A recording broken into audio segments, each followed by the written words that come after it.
150씩 5개월 얼마야? 750. 750을 어떻게 모아요? 그잖아요.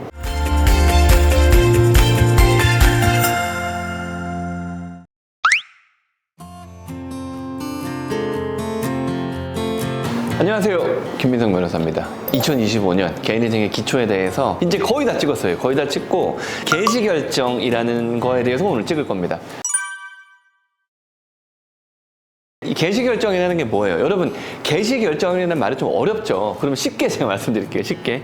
콩국수 개시, 영업 개시 이런 거 있잖아요. 그 뭐냐면, 야, 우리 콩국수 안 팔았는데 이제 팔게. 야, 우리가 영업을 새롭게 하고 있어. 영업 개시 이런 거 있죠. 그때의 개시결정이 이게 뭐야? 시작하겠다는 거예요. 개인인생 본격적으로 시작해보자 라는 법원의 결정인데, 사실 이게 약간 좀 역설적인 게 뭐냐면, 우리는 이미 개시결정을 받으면 할 거 다 한 거예요. 보세요. 우리가 자료 받았어. 그 자료 받은 걸로 신청서 냈어. 그 다음에 두세 번 보정했어. 그 다음에 변제계획안을 법원이 요구하는 대로 계속 바꾸고 결국에 최종적으로 숍을 보고 오케이 개시결정 하면 더 이상 우리가 할 게 뭐가 있어요? 그죠? 할 거 없잖아요. 사실상 채무자와 대리인 입장에서는 이제 끝난 거야. 그죠? 개시결정 나면 대부분의 변제계획안이 변경되는 것도 없고 채권자한테 개시결정된 변제계획안에 대한 이의가 있는지 확인하는 정도? 그래서 채권자 집회를 여는데, 뭐 영상을 보신 분들은 아시겠지만 채권자 집회 별거 없습니다. 대부분의 채권자들이 집회 참석하지 않아요. 왜냐하면 금융기관들은 개개인의 어떤 개시결정에 대해서 대단한 어떤 이슈가 없어요.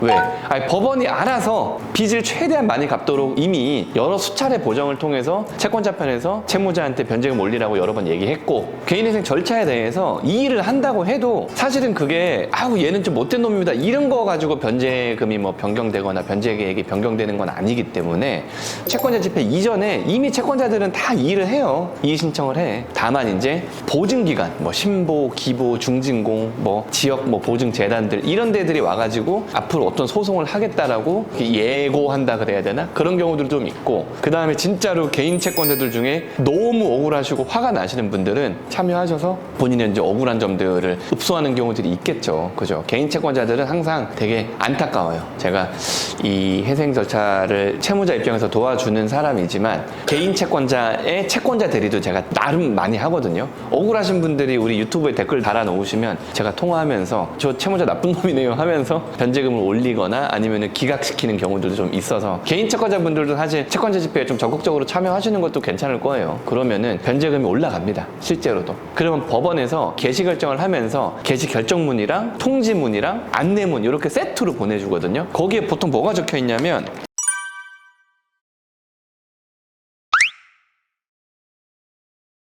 채권자한테 이의기간을 지정을 해줘요. 서울회생법원 2025 개회 111111 이 사건을 개인인생 절차를 개시한다 라고 되어 있고, 채권자한테 이 사건에 대한 채권자 이의기간은 12월 뭐 무슨 며칠로 한다 뭐 이렇게 날짜가 딱 적혀 있어요. 그 다음에 채권자 집회기일도 장소와 날짜가 딱 적혀 있어요. 그 다음에 또 뭐가 적혀 있느냐, 개시결정에서 여러분들이 신경 써야 되는 거는 어찌 보면 이게 이제 제일 중요한 건데, 법원 입장에서는 수차례 보정을 통해서 우리가 이 정도 갚으면 될 것 같아 라고 변제계획안을 나름 확정시킨 거잖아요. 그렇기 때문에 그제서야 채무자한테 야 돈 갚어 이렇게 나오는 거예요. 왜? 그전에는 내가 얼마 갚을지 모르니까 법원에서는 돈 갚으란 얘기를 안 해요. 기각 날 수도 있고, 나는 뭐 100만 원 갚는 줄 알았는데 200만 원 갚을 수도 있고, 그렇기 때문에 개시결정이 나오기 전까지는 법원에서 채무자한테 돈 갚으라고 안 해. 근데 개시결정은 사실 법원에서 변제계획안을 어느 정도 인정하겠다라고 하는 거기 때문에 최종 변제계획안 상의 금액을 갚으라고 법원에 변제 통장 번호를 줍니다. 이때 중요한 게 뭐냐면, 통상 저희가 신청을 할 때 신청서에 3개월 뒤부터 돈을 갚기로 적어놔요. 왜냐면은 채무자 회생법에 아니면 실무준칙에 90일 안으로 첫 변제를 시작하게끔 되어 있거든요. 그래서 우리가 만약에 1월 1일 날 신청을 하면 4월 1일부터 우리가 빚 갚겠습니다 라고 변제금 내겠습니다 라고 되어 있는데, 사실 3개월 만에 개시가 나면 더없이 좋겠지만, 개시결정 아까 말씀드렸잖아요. 신청하고 보정 2번 하고 3개월 뒤에 나오면 좋겠지만, 이 전 시간에 말씀드린 것처럼 의정부 우리 이제 여기 카페 활동 많이 하는 캔디, 그 캔디분은 아니 5개월이 지나도 보정이 한 번 안 나와요. 의정부에서 너무하는 것 같아요. 그래서 전화했거든요. 전화했는데 좀 기다려보세요 그냥 이러고 마는 거야. 그 더 이상 뭐라 그러겠어요 우리가. 그분께서는 이미 우리가 내야 되는 돈을 못 내고 있는 거예요. 내가 내야 되는 돈이 얼마인지도 모르고 계속 내가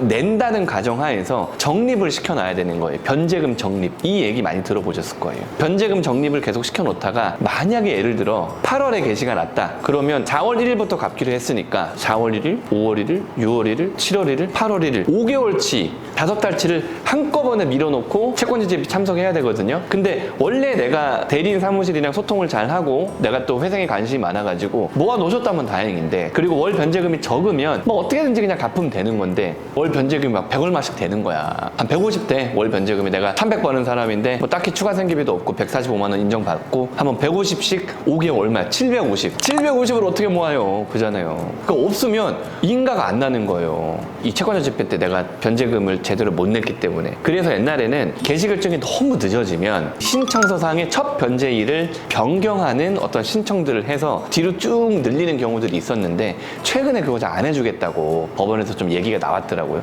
그래가지고 여러분들은 신청이 워낙 많아가지고 개시결정이 늦어지는데 변제금 적립 잘 해놓으셔야 돼요. 안 되면 이거 그냥 뭐 기각은 아니겠지, 폐지가 되는 거죠. 구독과 좋아요 눌러주세요. 그래서 개시 때는 딴 거 뭐 바뀌는 건 딱히 없고, 채권자 집회, 그 다음에 변제금 통장 나오는 거, 그 다음에 우리가 채권자 집회하기 전까지 신청서상에 적혀있는 그 변제일부터 채권자 집회일까지 10원도 밀리지 않고 다 넣으셔야 되는 거예요. 미납이 없도록. 그게 제일 중요한 것 같아요. 그러면은 이제 개시 결정이 됐어. 이후에 채권자 집회와 인가 남았다 그랬잖아요. 그거에 대해서 묶어가지고 쉽게 설명해 드리겠습니다. 감사합니다.